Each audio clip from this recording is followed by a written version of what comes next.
ژیانە مەیە گوندا چ بوو هەر 4 ساڵ وەختێ ساڵێ ژن و زلامژی هەمووت کار و خەباتێ دەبوون دەبێت چ وەکەت تعابین کە یانی جارنا ئەدبێژم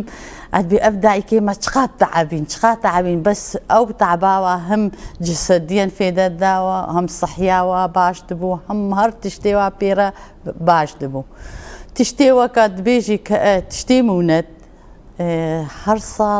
هەر دەمێ ساڵێ خواردن و تشتێ مونەت بە هەڤرە نەوەکە هەبوو یعنی تبێ هاوینی تێچێ بەهار بوو وێ تۆڵک چێ بێ وێ کەرنگ چێ بن وێ گنێبەر چێ بێ ژن هەمووش دەربە بوون بێ قای خواردناوە خۆزایی بووش دەربەتانین و چێتکردن خوارن و هەم فێدای گەلێکی ئینساناژی هەبوو دبوو وەکەنها دبوو هاوین دیسەژی شیر و ماست بوو پەنیر بوو مەیر چێ دەکردن هەر تشت دیسە ئەو وەختێ ساڵێ ئەو خواردناوە ئەو بوو دیسە شیر و ماست بوو پەنیر بوو و مەیر بوو و هەر تشت ئەوژی خواردنا هاوینی بوو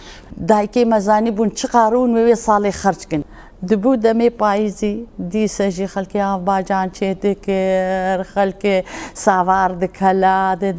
دوێ وەختێدا عین دوێ مەهاپە نەهادا دەست بێ دکردنە هەیڤان نەهادا هینکایی چێ دەبێ